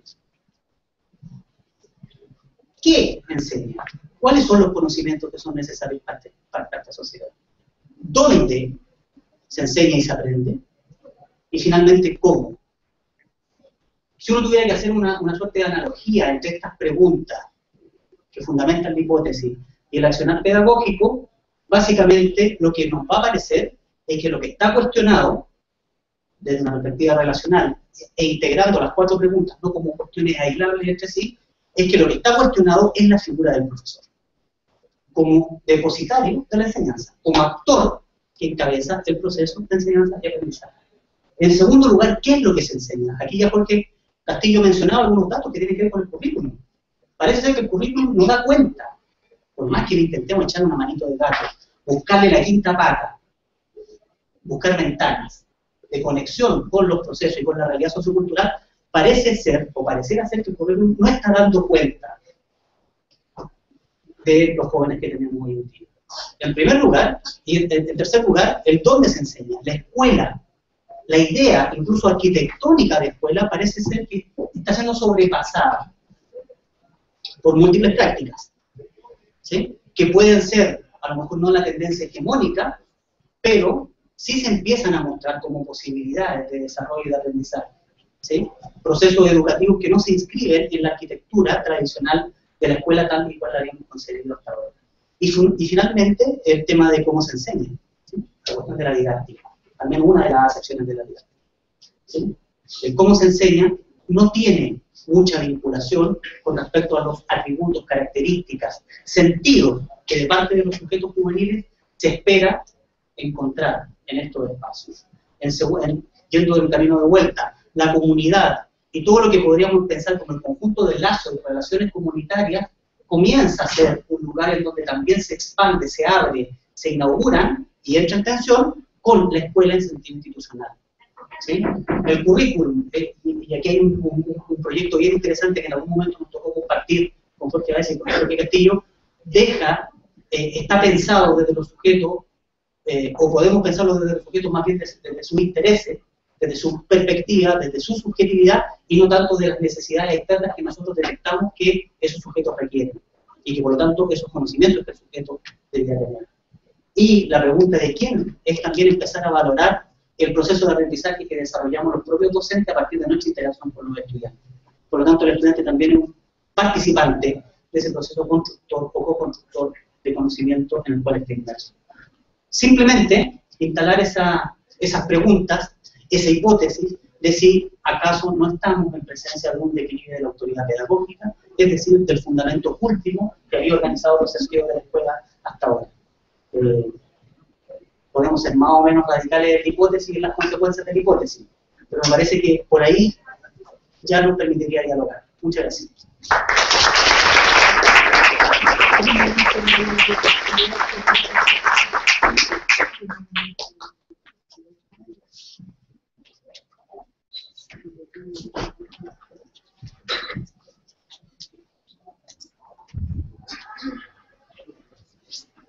Aquí está la palabra. Comentario. Aquí bueno, retomando un poco lo que es el contexto de la invitación que hay acá. Saludar a todos los compañeros que por fin tenemos una bienvenida y nos sentimos bienvenidos. Sí, adelante, ¿sí te puedes parar? Sí. Estaba echadito en el... Ay, que la tengo bien. Ay, sí.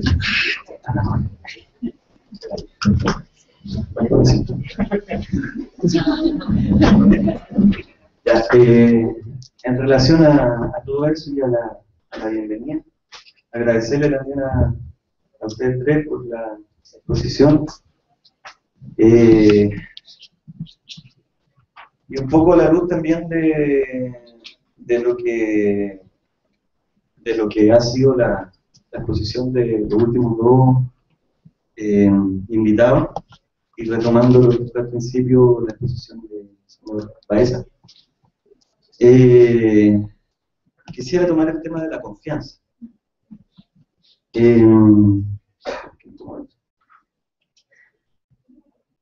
Sí, respecto a la confianza como un valor, ¿no?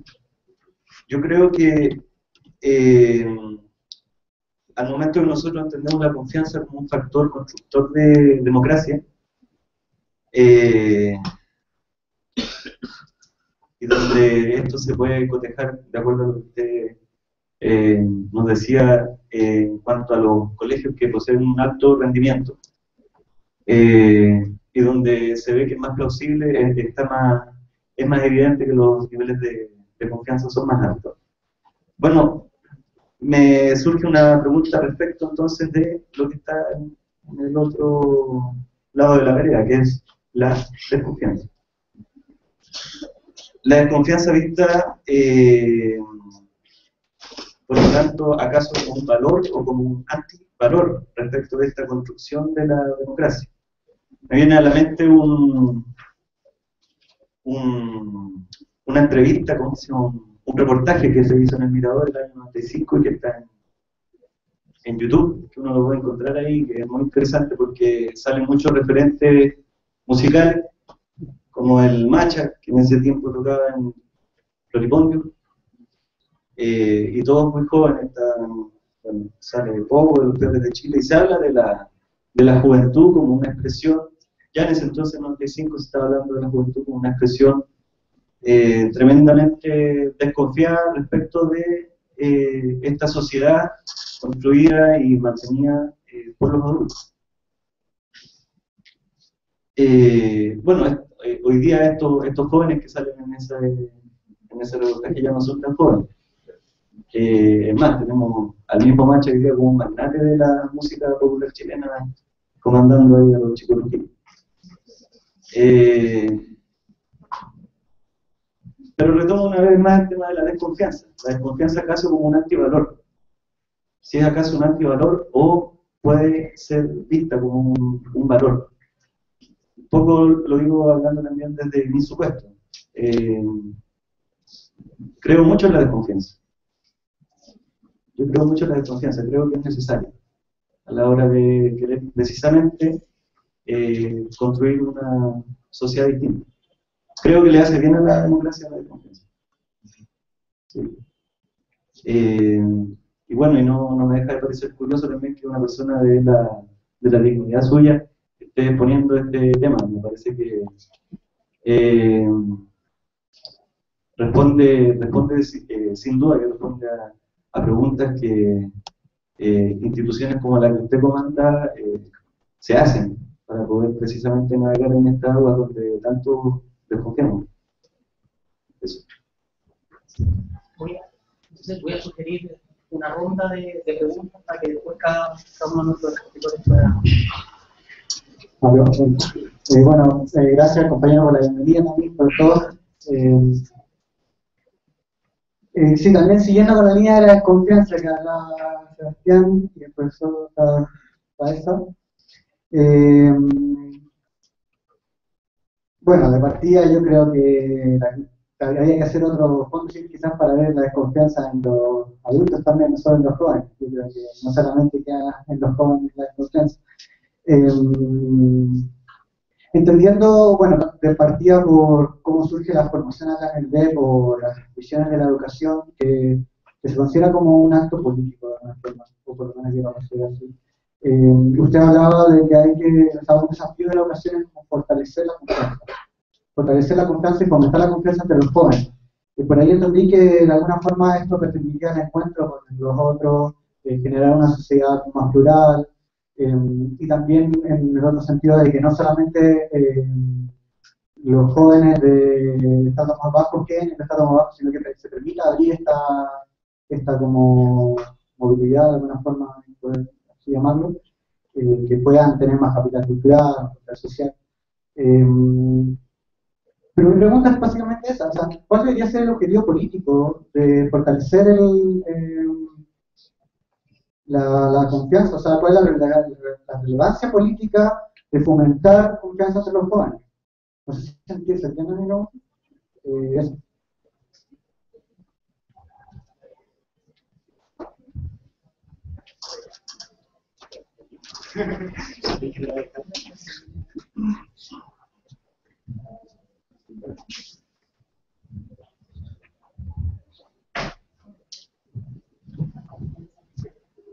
Buenas tardes.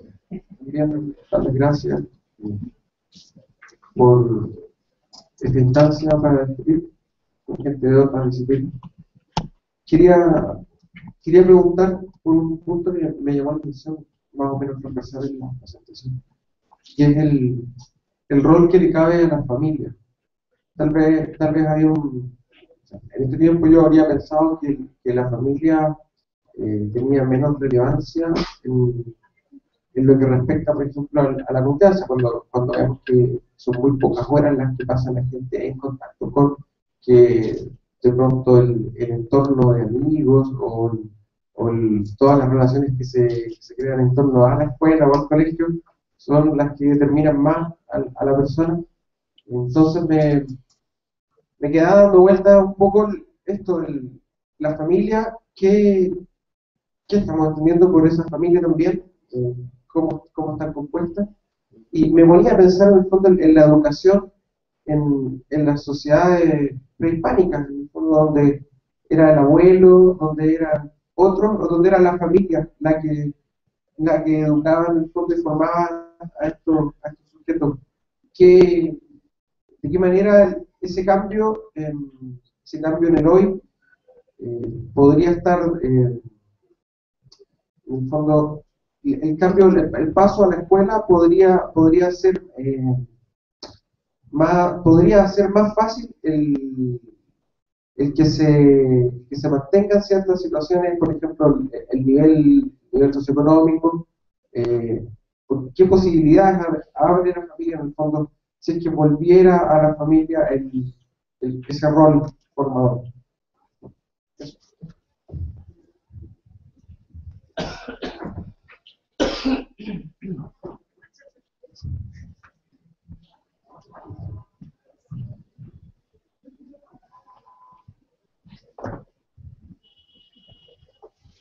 Sumándome al agradecimiento de mi compañero también, que ha sido una charla bastante interesante y bien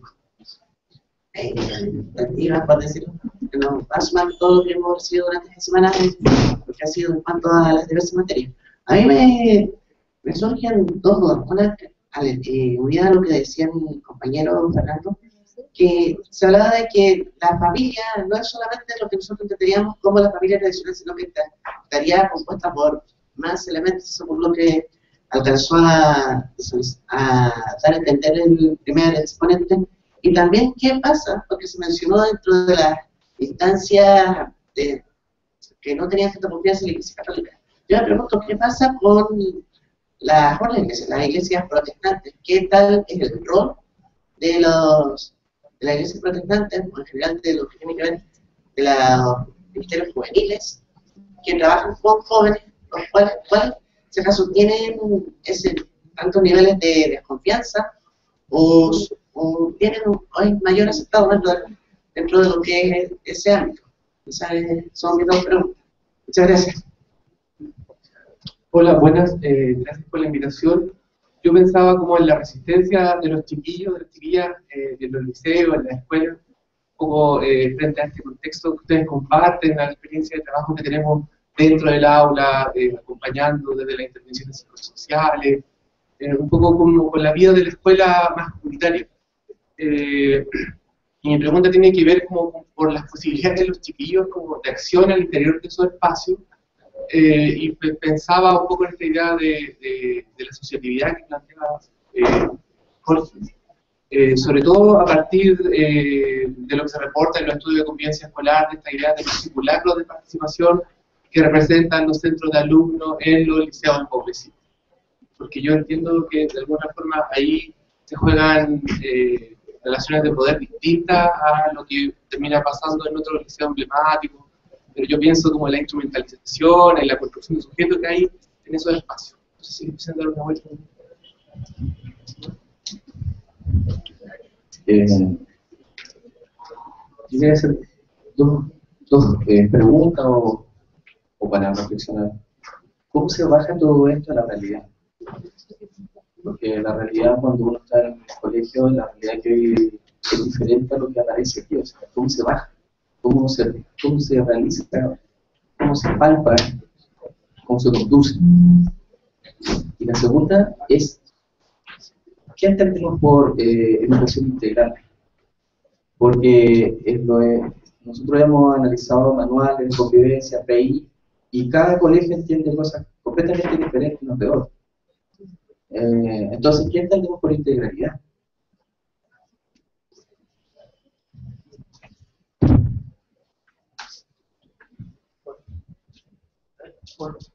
Por el interno me informo que por razones de tiempo tenemos una ronda, porque además de las clases y las actividades continuas que son, tenemos un ministerio al que hay que cumplir la ley.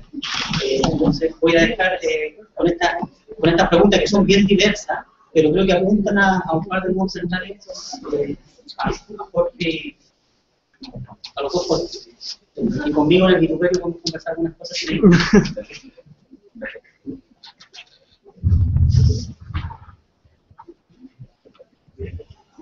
Yo decía que los temas de confianza también tienen que ver con el evento de carácter contextual. Puede ser mayor que ningún compañero ando con bata. Eso también genera más desconfianza. Y además que soy rector, más desconfianza. Eso ya es peor. Es parte de mí.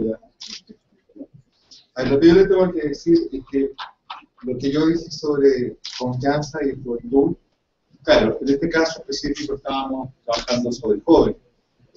Pero si uno mira los datos en realidad de Chile, los datos de Chile, los niveles de confianza son de toda la población chilena.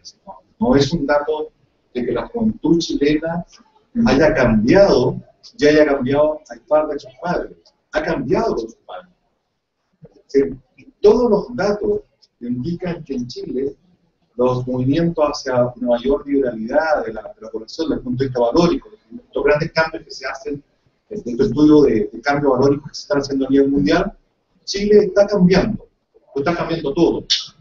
Y cuando se hacen índices sintéticos de construcción de liberalidad, el mundo adulto y el mundo juvenil tiene distancias mínimas realmente en términos de cambio. Puede ser que los jóvenes vayan cambiando más rápido y en algunos cambios, pero la aceptación de un conjunto de elementos como eutanasia, etcétera, son también comunes en el mundo adulto. Primera cosa, entonces, quiero dejar claro. no voy a entrar a responder 100% la pregunta, pero sí tengo claro que es para debatirlo con más calma, que es el tema de la confianza y la desconfianza que preguntaban cuando compañero hablando. El concepto de confianza, en la mayor parte de los estudios que se hacen de seguimiento, por ejemplo, el Latinobarómetro, ese tipo de cosas, es un concepto de confianza que tiene que ver con un concepto de confianza de un otro desconocido. Y ese concepto de confianza es el que se usa básicamente en todo el mundo. Y ese concepto de confianza, en realidad, tiene un problema de validez dentro de la población latinoamericana. El otro desconocido es muy distinto a la actitud que tiene un japonés a la que tiene un chileno. Entonces, lo hace complejo. Y en esa perspectiva, no es posible mirar lo que a lo mejor en otro continente sí se podría mirar, la desconfianza como lo contrario, como el antivalor.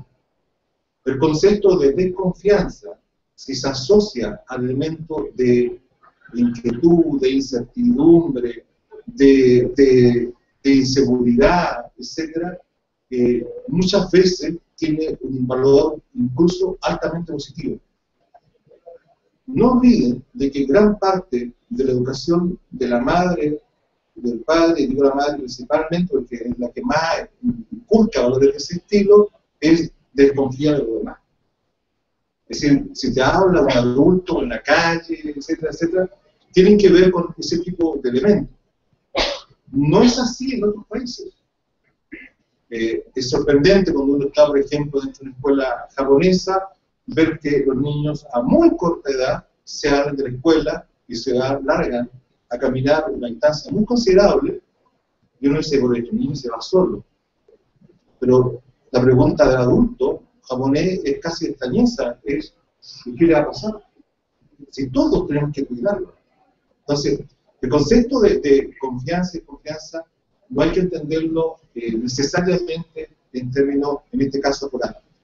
Lo podemos profundizar después más largamente desde el punto de vista metodológico, que hay bastante literatura sobre eso. Y una última cosa que quiero señalar, que esto es lo interesante de hacer presentación en panel. Yo tengo una discrepancia con Oscar cuando formuló las preguntas, porque a mi juicio hay una pregunta que él no colocó, y que a mi juicio es la gran ausencia. Cuando se inician los procesos de negociación en Chile, post dictadura, normalmente la discusión, la política, los consensos fue, discutamos aquellas cosas en las cuales sabemos que vamos a llegar a acuerdo. Y aquellas que sabemos que no vamos a llegar a acuerdo, no las discutamos. Y en la educación se tendió a discutir sobre qué enseñar y cómo enseñar. Y lo que no se discutió es para qué enseñar.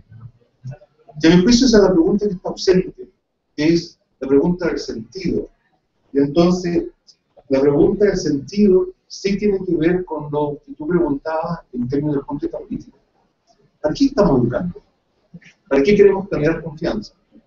¿Para construir un país más democrático? ¿Para construir o reconstruir toda una línea en términos de derechos humanos, etcétera? Ese tipo de discusiones no se dieron durante un largo tiempo. Y por lo tanto, preguntas que tienen que ver con aspectos fundamentales en una sociedad de alta incertidumbre, de dificultades de proyectos de vida, más que de una actitud de confianza con la escuela, de una escuela que no confía en su interior con los jóvenes y no enseña a confiar, obviamente que es una escuela que no responde tampoco a la pregunta fundamental de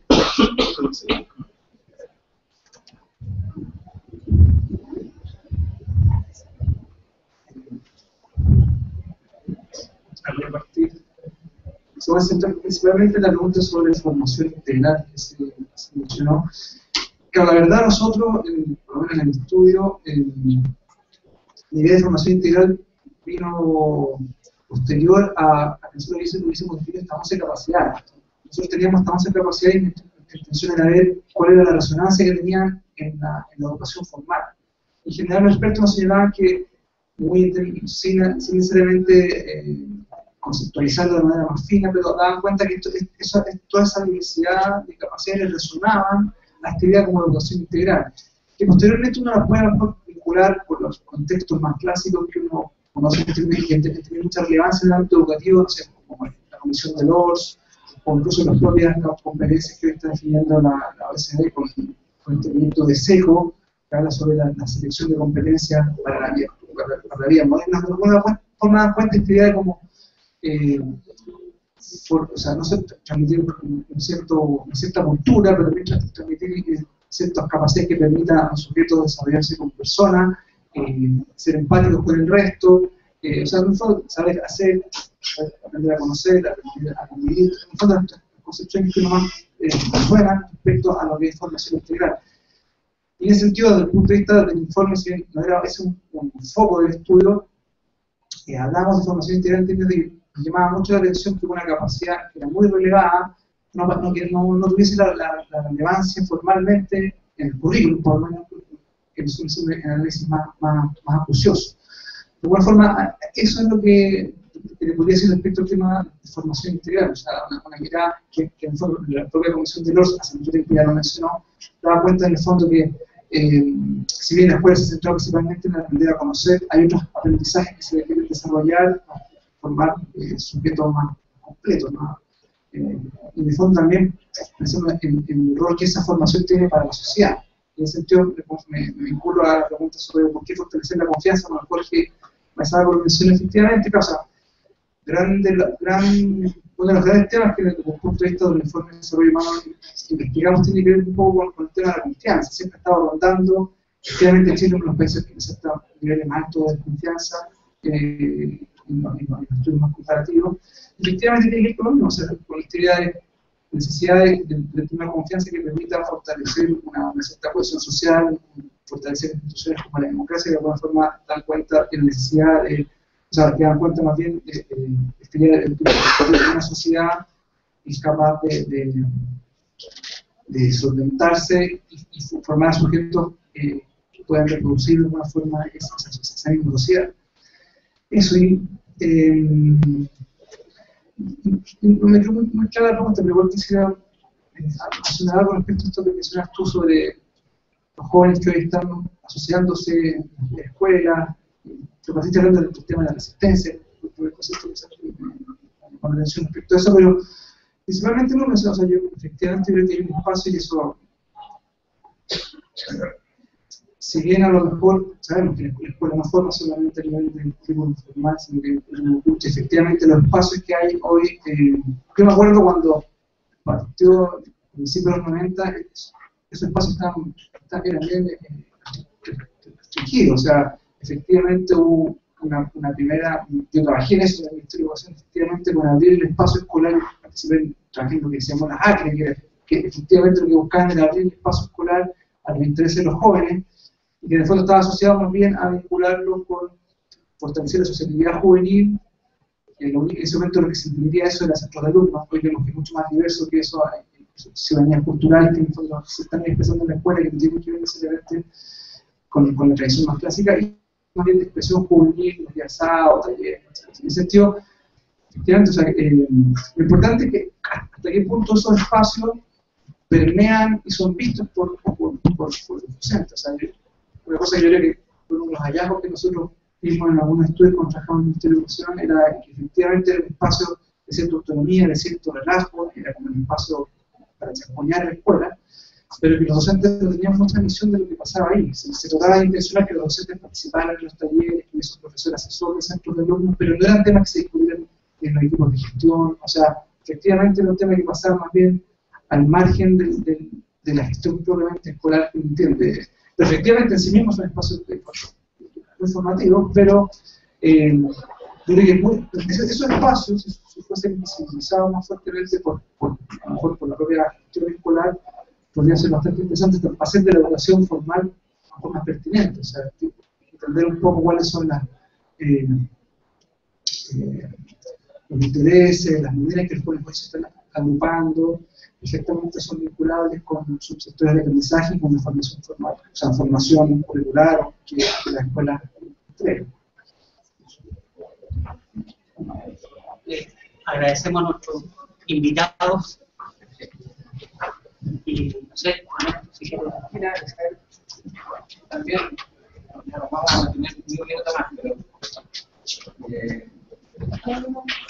pero ¿aló? No, yo también quiero agradecer como director en este caso a nuestros invitados.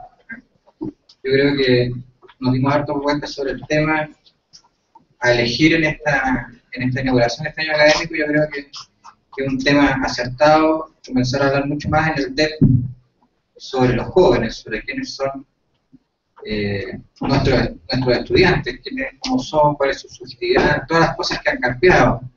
Efectivamente nosotros tenemos la impresión, y eso lo dicen los profesores que tienen una visión más larga de lo que ocurre en el TEP, de que se han producido cambios importantes en la relación con los estudiantes del 2006, del 2011, cosas, yo diría la mayoría de ellas positivas, pero también situaciones que hay que analizar más, ¿no? ¿Qué va a pasar con la autoridad docente? ¿Cómo se puede reconstituir o proponer otra autoridad docente? Efectivamente, estas nuevas generaciones vienen con una subjetividad distinta, con formas de organización, con prácticas, subculturas, que yo creo que constituyen todo un desafío para la formación de profesores y para nuestro trabajo como académicos y como estudiantes. Y bueno, darle efectivamente la bienvenida, que parece que la querían. No nos habíamos dado cuenta tanto de eso. Y bueno, afuera hay algo ahí que podemos continuar esta conversación. Supone que hay clases a las 6, pero bueno, no vamos a relativizar la autoridad en este caso. Pero bueno, estemos ahí un momento y reanudamos nuestro trabajo, si es posible.